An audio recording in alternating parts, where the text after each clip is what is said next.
DVB Digital Fast. Hello and welcome to the DVB Newsroom. I'm English news host Nora. Joining me today is Dr. Mo, a mental health practitioner and active counselor, whose work focuses on trauma-informed care and a person-centered approach. She provides mental health care for conflict-affected civilians in Myanmar. Dr. Mo, thank you for being here. Yeah. Can you tell us about your work as a mental health practitioner and counselor? When did you begin? Since 2024, like in the middle of my study for mental health in Chiang University. About the mental health practitioner, I started with some population affected by the conflict, especially the persons with disabilities, because at that time I got some connection that some people are needing the mental health need for their challenges migrated into Chiang Mai. So I started with these people, the persons with disabilities. Of course, they are as competent as well. After I nearly graduated, I moved to Minnesota and joined some humanitarian organization. Usually, what kind of people come to you for help? The people mostly are the displaced people, Burmese displaced people.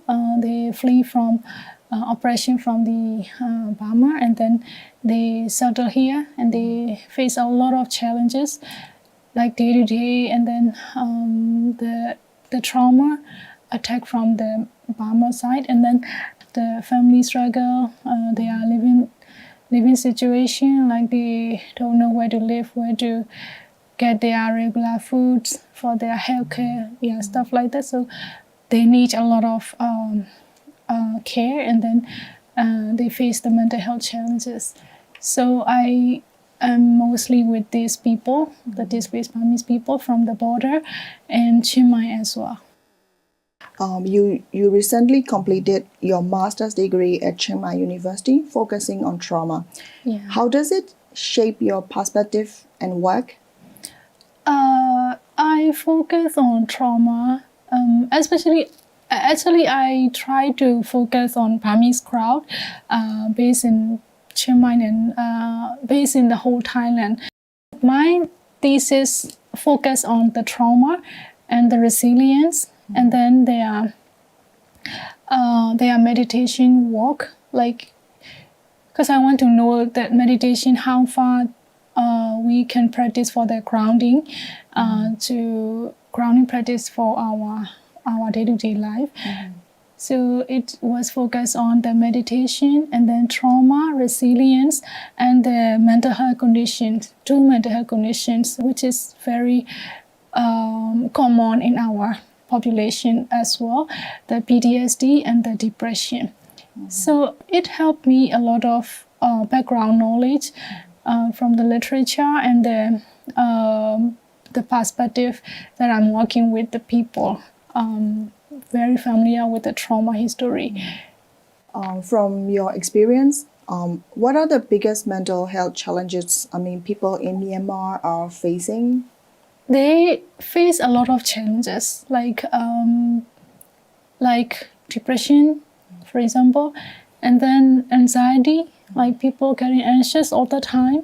They have to worry day and night, like every day, and they are, finding the job opportunity and building their own life, settling here, and immigration stuff, etc. So depression, anxiety, basically they normally facing as the mental health challenges, and PTSD as well, like post-traumatic stress disorder, very common recently, because people face a lot of trauma from Myanmar side. Can you tell us more about the PTSD? It is the disorder, like all mental health condition, that people facing aftermath of the trauma history. Like we face a lot of traumatic events from the conflict. So they got the trauma, such kind of big events.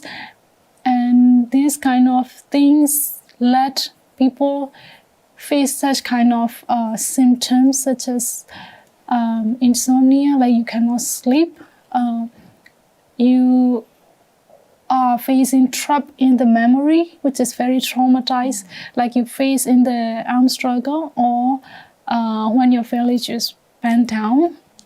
So you live with this memory. You cannot step out of this memory. So you're very afraid of like startle, like hypervigilant, like you always be ready to run away from something. Like for instance, when you heard the sound like bomb or something, even you are in this country which is stable and no conflict, but you still feel the memory. So yeah, people are always frightened, always alert, and always be ready to run away, and they cannot sleep. So these are the symptoms with the PTSD. And these symptoms make you nervous all the time, that you cannot function well for the day-to-day life. Like you cannot go to work, you cannot meet the people, and you cannot talk in stable way, so you cannot continue your professional way because you are already frightened and anxious all the time. But for the practitioner like me, we don't diagnose the people like you have depression, you have anxiety, you have PTSD like that. But we learn what are the symptoms, the people that we meeting with, and then we try to pass away. Okay, you need such kind of further care, like you need to go to hospital to relieve from this kind of symptoms so that you can go into the normal life and continue with the, their life. In many Myanmar communities, mental health is still misunderstood. Yeah. What are the most common misconceptions you hear when people first come to you for help? Yeah, there is the misunderstanding. And it's like something taboo or stigma for the people having the mental health symptoms or condition. So it's like we normally don't talk about, or we normally stigmatize these people, different group, like normal groups, and these are the different group. But after the country situation changed, like especially after 21, or back before the coup, which is COVID time, we face a lot of mental health challenges. So we cannot avoid from this, depression or isolation or, grief. So at that time, the people of Burma or at the global level, people noticed that we need to focus on mental well-being. But still, Burmese people have the stigma. Like when I pass away, the people like, you need to go see a doctor, which is more professional than me.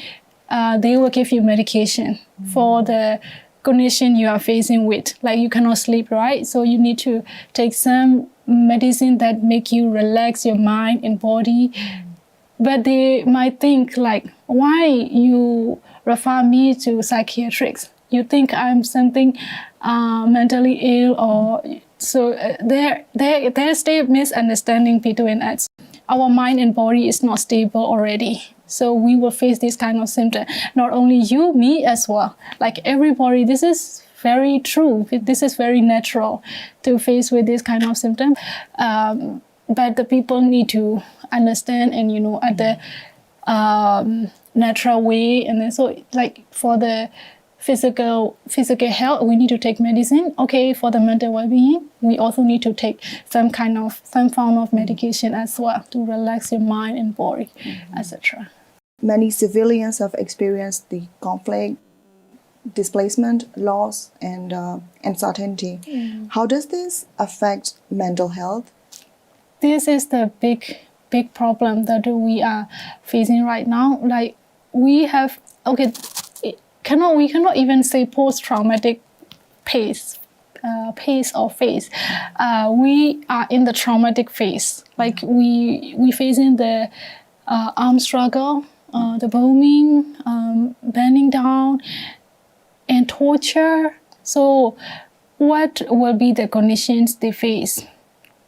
Yeah, many symptoms like anxiety, like they cannot sleep, they overthink about how will I survive tomorrow. Stuff from this, like the PTSD symptoms, like you trap in your traumatic memory, it is resurface again and again.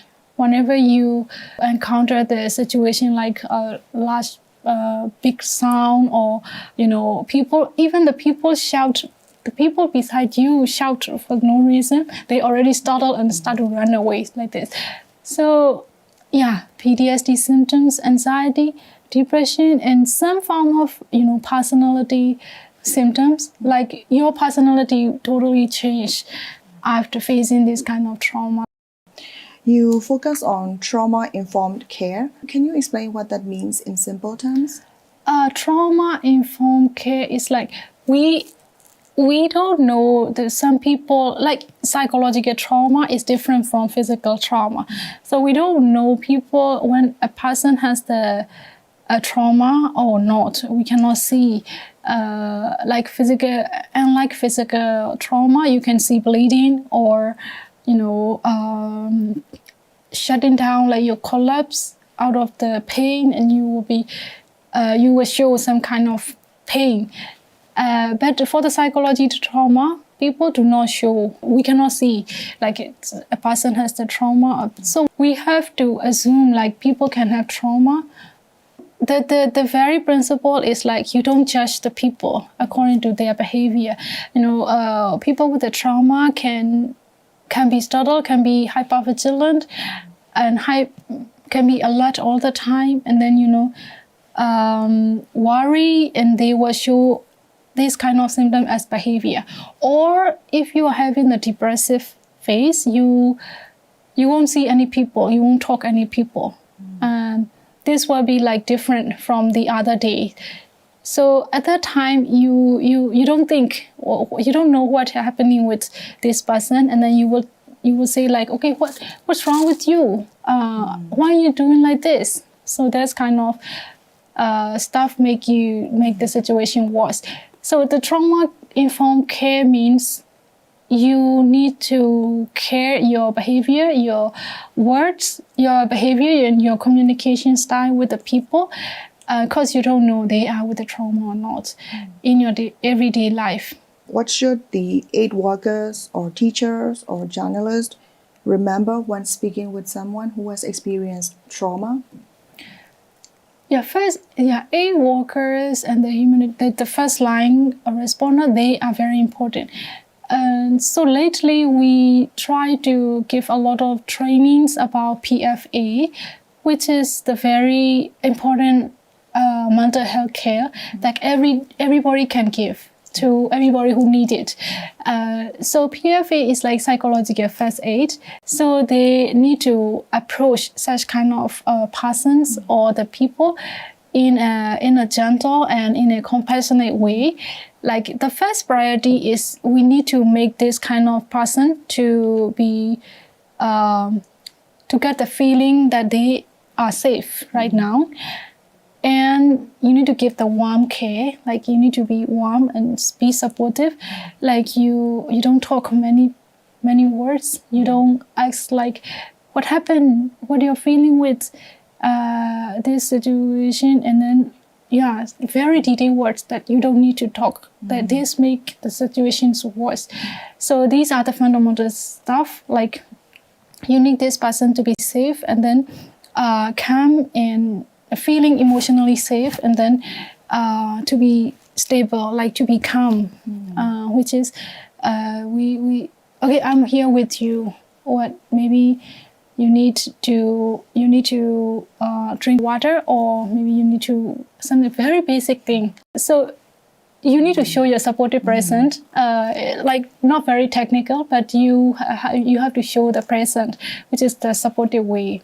So these are the important thing, like for the first aid responder and the worker who working with the condition like this.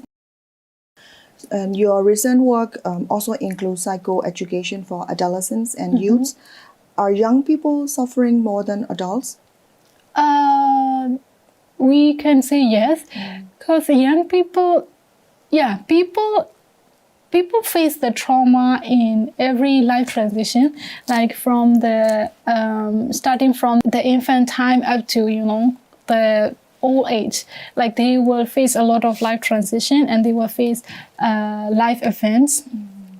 But for the adolescent and young people, their transition is like more intersectional. Like they would try to be independent, but at the same time they are to be dependent with the family and schools and the community. And they also want to explore their identity as well. So there are many things happening in their adolescent, mind and body. So it is very vulnerable to the traumatic events as well. Okay, at that time, what's happening in our country is like they targeting to the young people, like for the battleground, for the porter, and like force into the military force, being forced to enter into the military. So they are facing the life challenges like this, like for their even survival. So they have to struggle for our adolescent and young people. How can parents, teachers, or community leaders support these young people without stigma? There needs to be a structured environment which is in supportive way, based on the compassion and understanding and empathy. Like at least people should think, okay, at our adolescent time, we also behave like this.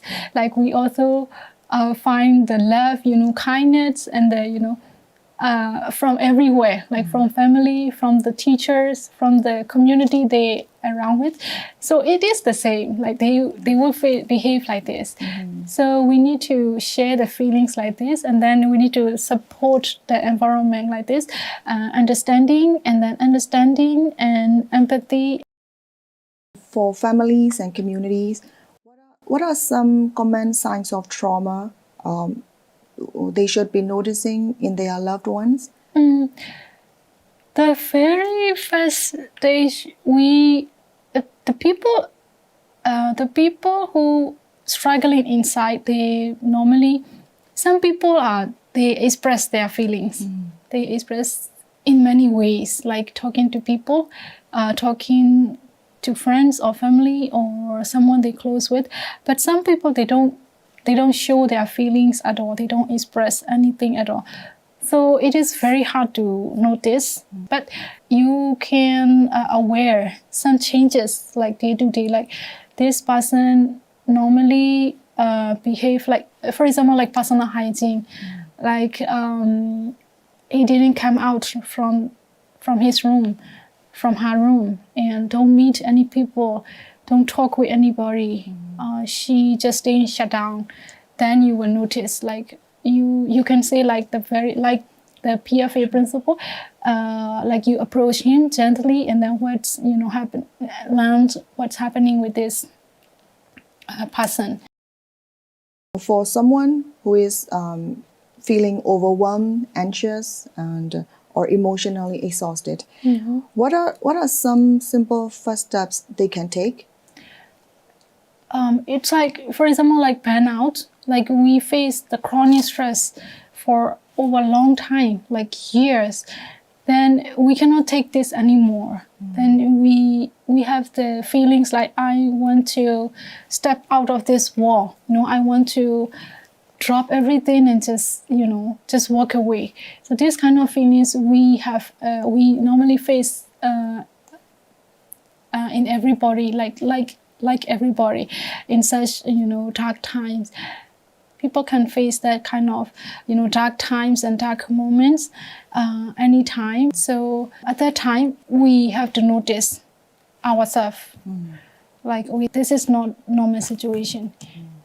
And the next step is to maybe refer for the psychiatric care, for the medication, or the other specific treatments like meditation or grounding or body movement or art to express everything inside out.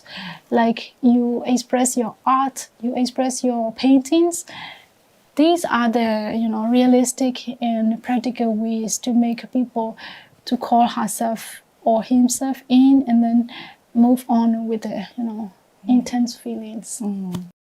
What message would you like to give to Myanmar people who may need help but are too afraid to ask? We have many suicide helpline and mental health from like telehelp. We have a lot of channels to reach out, but people normally don't. People hesitate to directly reach out these services. So we need to make more psychoeducation and more awareness raising. Like, okay, you are not alone. At least you are not alone. Everybody, your feelings are true.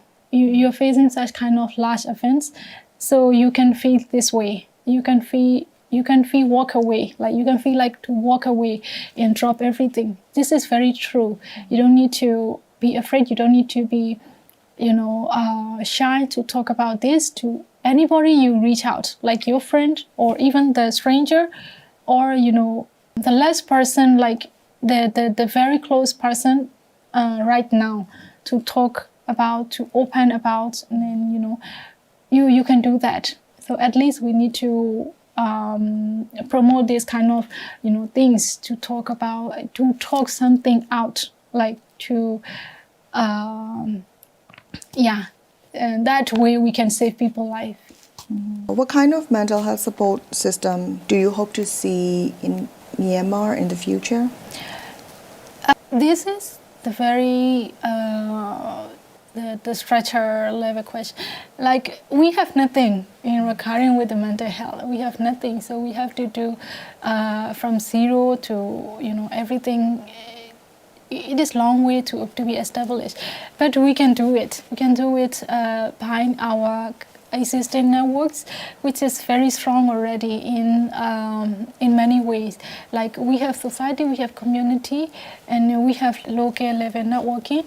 This is very simple step that we can start with. Like we talk each other in the humanitarian setting or NGO setting or the formal setting. We can talk about the mental health stuff. For the policy level move, we have to change a lot, like how people think, how the leadership level think about the mental health thing. Like the mental health matters like everywhere, so we need to accept that, and then we need to talk honestly about that, and then people need to support the mental health system, the one so-called mental health system. Like maybe we need to build the budget, and then every policy level move. So at this level, we need to work a lot. We need to promote a lot. We need to talk a lot. We need to give awareness about mental health, like so that everybody understand the same level and participate in the movement. Thank you so much for your time. Yeah, thank you so much.